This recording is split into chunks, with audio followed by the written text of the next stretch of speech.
Guys, আসসালামু আলাইকুম। কেমন আছো তোমরা সবাই? তো তোমরা এখানে দেখতে পাচ্ছ এখানে বিসিএস পরীক্ষা হচ্ছে।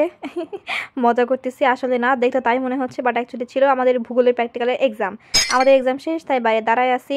সো এই মুহূর্তে এখন আছি তো কলেজে। আর দেখো আজকের ওয়েদারটা কত সুন্দর, তাই না? আর আজকে দেখো মাঠটা পুরো একদম ফাঁকা। তো যাই হোক, প্র্যাকটিক্যালের প্যারাটা আপাতত কিছুদিনের জন্য একটু বন্ধ। তো তারপর বাসায় চলে আসলাম। বাসায় এসে আমি রেডি হয়ে গেছি একদম। এখন ভাবছো রেডি হয়ে কোথায় যাচ্ছি? আসলে আমার আম্মু আজকে করলা তরকারি রান্না করছে, যেটা আমি মোটেও খেতে চাই না। এই জন্য আমি এখন যাচ্ছি রেস্টুরেন্টে, টুস টুস করে খেতে যাচ্ছি। তো আর কি, যেই ভাবা সেই কাজ, চলে আসলাম রেস্টুরেন্টে। আর তোমরা তো এই রেস্টুরেন্টটাকে ভালো করে চেনো, এটা পিপিলিকা রেস্টুরেন্ট, আমাদের এলাকায় সবচেয়ে ফেমাস একটা রেস্টুরেন্ট। আগেও তোমাদেরকে দেখাইছি, বাট এখানে অত ভালো করে ঘুরে ঘুরে দেখানো হয় নাই। সো যাই হোক, এই পার্টটা আমার সবচেয়ে বেশি ফেভারিট ছিল, যেখানে আয়না ছিল। আর এখানে হচ্ছে ফুলের ডেকোরেশন করা, এটা অনেক পছন্দ। আর দেখো সবকিছু একদম ক্লিয়ার, সবকিছু মানে পরিষ্কার পরিচ্ছন্ন। এখানে আশেপাশে দেখতেছি যে কোন দিকে বসা যায়, আমি একটু কনফিউজড, কারণ এদিকেও জায়গা আছে, ওই পাশেও জায়গা আছে। তো ভাবলাম যে এই পাশেই বসি, কারণ এদিককার লাইটিংটা বেশি সুন্দর লাগলো আমার কাছে।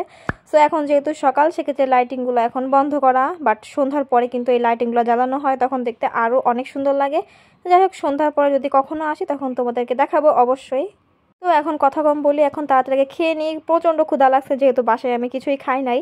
সো আমি আগে ফার্স্ট অর্ডার দিয়ে দিয়েছি ক্রিসপি চিকেন, যেটা খেতে আমার খুবই মজা লাগে, সস দিয়ে তো কথাই হবে না। আমি আগে ক্রিসপি চিকেনটা আচ্ছা মতো খেয়ে নিলাম, একদম পেট ভরে ভরে। সেটাতেও পেট ভরলো না, তো তারপর একটু পাস্তা অর্ডার করে নিলাম আমি।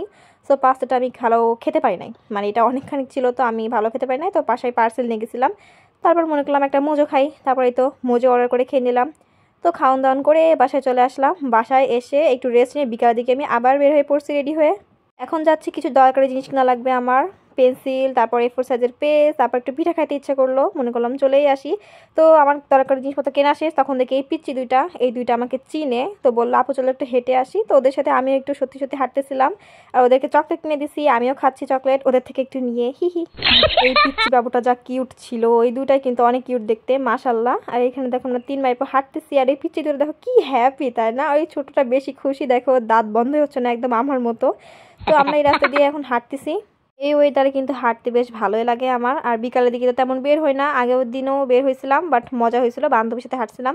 আর দেন হাঁটতে হাঁটতে চলে আসলাম এই পুকুর পাড়ের এখানে। আর এই রাস্তা দিয়ে যে আমাদের কত স্মৃতি আছে, বান্ধবীদের সাথে অনেক আসছি এই রাস্তাতে, সেগুলো সব মনে পড়ে যাচ্ছে এখন। বাট আমার প্রিয় বান্ধবীগুলো এখন সবাই অনেক দূরে আছে, মানে দূরে বলতে দেখা হয় না তেমন, পড়াশোনার জন্য ওরা চলে গেছে কুষ্টিয়া, তাই দেখাই হয় না। আর দেখো এই হাঁসগুলা কি সুন্দর করে যাচ্ছে, তাই না? বেশ ভালো লাগতেছে দেখতে আমার।